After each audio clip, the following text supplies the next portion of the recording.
各位乡亲父老，大家好，我是陪伴大家多年的老医生。今天我要先说一句重话，如果你因为看到健检报告上的肌酸酐 creatinine 数值偏高，就吓得立刻完全不吃蛋白质，甚至连一口肉、一颗蛋都不敢碰，请你一定要把这段影片看完。如果你现在就这样做，你可能正在亲手把自己的身体推向一个无法挽回的衰弱深渊，这不是在吓唬你。很多长辈一听说肾不好，第一反应就是断肉，结果呢，肾脏的指数还没降下来，体力先垮了，肌肉流失，免疫力下降，整天无精打采，最后甚至连走路都走不稳。这种因噎废食的做法是我们在诊间最痛心的错误。你要知道，肌酸酐升高确实是一个警讯，但不吃蛋白质绝对不是解药。问题不在于你吃了多少蛋白质，而是在于你选错了种类，用错了烹饪方式，以及忽略了你肠道的健康。今天我不只要告诉你哪些能吃，哪些不能吃，我要给你一套完整的逻辑。别忘了订阅我们的频道并开启小铃铛，这样你才不会错过最专业的健康建议。我想知道你有没有在认真听。如果你觉得今天的内容对你有帮助，请在评论区打个1，如果觉得没帮助，请打个0。现在我们静下心来想一想，什么是肌酸酐？简单来说，它是肌肉代谢后产生的废弃物，就像车子跑完路留下的废气。肾脏就是过滤这些废气的滤网。当你极端地断绝蛋白质，身体为了维持运作，会开始消耗你自己的肌肉，这反而会产生更多的废弃物，让肾脏负担更重。这是一个恶性循环。我们的身体不需要缺乏蛋白质，而是需要聪明蛋白质。我们要学会如何选择对肾脏最温柔的营养来源。接下来，我会从最简单，但也最常被大家误解的食材开始说起。说到蛋白质，大家可能都在找什么珍贵的补品，但老医生要告诉你，最棒的救肾蛋白质其实就在你家的冰箱里，那就是全蛋。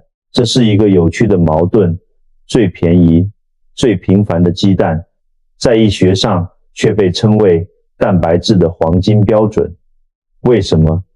因为鸡蛋的生物价值极高，它的氨基酸比例几乎完美契合人体的需求。想象一下，蛋白质就像是进入身体的货车，普通的货车可能装载了一堆废料、磷钠，但鸡蛋就像是一辆精密装载的物流车，每一公克被吸收后产生的废弃物极少。对肾脏这个过滤器来说，吸收效率越高，滤网的压力就越小。相比那些含有大量磷酸盐和添加物的加工肉品，鸡蛋简直是肾脏的救星。但是，好东西如果吃错了方法，也会变成毒药。我常看到有些长辈喜欢吃生蛋，或者为了求快煮成油腻腻的炸蛋、咸蛋。老医生提醒你，生蛋不仅难消化，还有细菌感染的风险，而太咸、太油的烹饪方式会让鸡蛋原本的优点被钠含量掩盖。最好的吃法是蒸蛋或水煮蛋。另外，要注意适量这2个字，每个人适合的量不同。如果你已经是肾脏病的中后期，蛋黄里的磷含量就需要稍微注意。但一般来说，1天1颗完整的蛋对大多数人是安全的。记住，多不代表好，精准才是王道。如果你现在去翻开冰箱，里面可能正躺着比蛋更危险的东西。我们接着看，现在的人追求方便，超市里满满的培根、火腿、香肠或是火锅料，这些东西对肾脏来说，简直像是把砂石直接倒进精密仪器里。我常跟病人形容，你的肾脏就像2块精密的滤网，而这些加工肉品里充满了无机磷和钠。大家听好了，天然肉类里的磷，身体大约只会吸收一半，但加工食品里的磷是无机磷，吸收率高达 90% 到 100%。当这些磷大量涌入血液，肾脏必须拼了命工作才能把废弃物排出去。如果你长期这样吃，你的滤网不是在过滤，而是在被腐蚀。这种危险是无声无息的。等到你感觉到累、皮肤痒的时候，肾脏往往已经受伤很深了。有人会问，老医生，我选的是标榜低脂或减盐的加工肉品，难道也不行吗？孩子，那是商家的文字游戏，为了维持口感和防腐，添加剂是避不掉的。我的建议很简单，回归自然。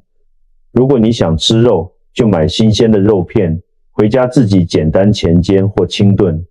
不要让那些看不见的化学标签毁了你的健康。我们不需要极端到完全不碰，但频率一定要降到最低。每当你想拿起那条香肠时，请想一想你那对辛苦工作的肾脏。那么，有没有什么肉类是相对安全，又能让肾脏喘口气的呢？除了鸡蛋，另一类对肾脏非常友善的选择就是鱼类和白肉。这些蛋白质比较容易消化，且饱和脂肪含量较低。特别是含有 Omega-3 脂肪酸的鱼类，像是蒸鱼或秋刀鱼，它们不仅提供蛋白质，还能帮助改善微循环，减轻身体的发炎反应。想象一下，如果红肉像是沉重的大型卡车，那鱼肉就像是轻便的脚踏车。在血管这条路上，脚踏车跑得快，对路面的磨损也小。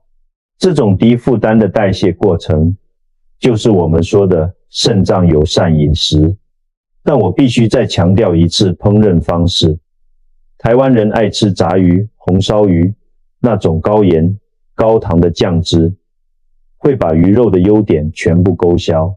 最好的方式是清蒸或煮汤，而且记得要把汤上面的油脂撇掉。还有一个小撇步，在烹调肉类之前，先用热水焯一下，烫过，这可以洗掉一部分的磷和钾。分量上，请用你的手掌来测量，每餐大约1小块手掌大小的分量就足够了。肾脏的衰退，往往是经年累月的操劳，而不是一夕之间发生的。除了选对肉，还有2个传统的饮食习惯，在现代社会反而成了肾脏的负担。我想跟大家分享一个真实的故事。我有一位老病人，我们叫他林伯伯好了。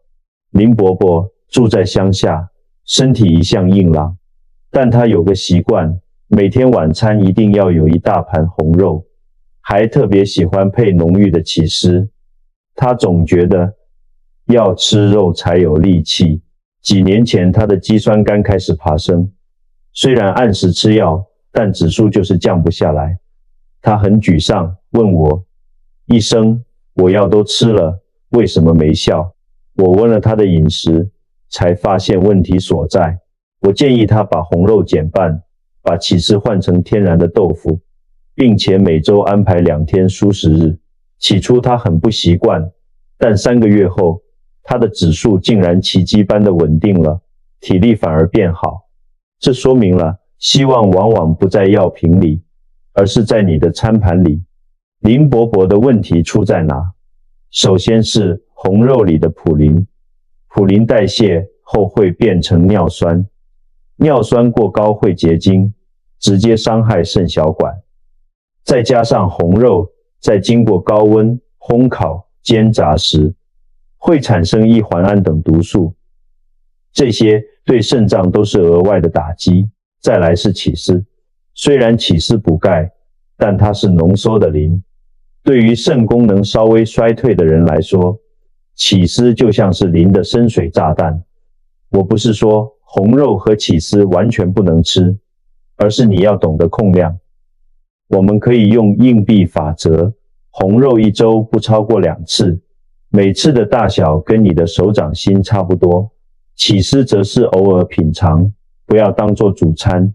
传统观念觉得吃肉补肉，但在现代人活动量减少的情况下，过剩的蛋白质只会变成负担。说到这里，你可能以为只要选对蛋白质就够了，其实还有一个更重要的关键，那是很多人都忽略的。这是我今天要分享的最重要秘密之一。肾脏好不好，跟你的肠道有绝对的关系，这在医学上叫做肠肾轴。当你的肠道细菌失衡，会产生大量的尿毒素，如吲哚，这些毒素会穿过肠壁进入血液，最后全部丢给肾脏去处理。如果你的肠道经常发炎、便秘，你的肾脏就像是在承受双倍的超载。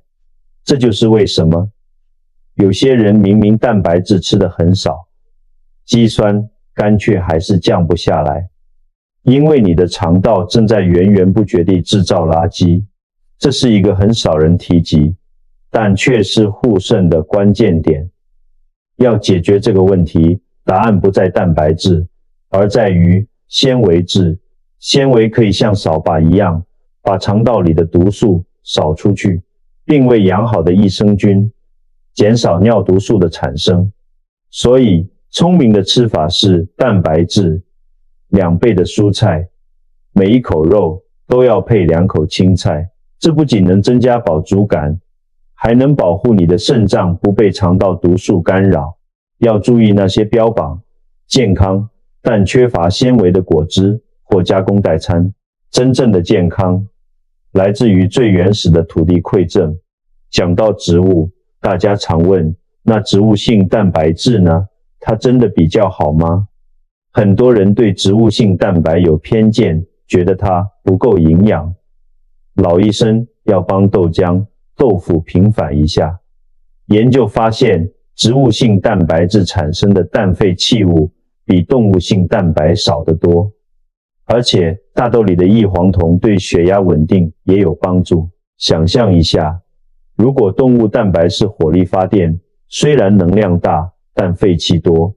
植物蛋白就像是太阳能发电，干净且永续。对于需要减轻负担的肾脏来说，策略性的增加植物性蛋白的比例是一个非常聪明的做法。但是台湾人吃蔬食有个坏习惯，喜欢重咸，素鸡、素肉常常腌得很咸，或是用大量的油去炒。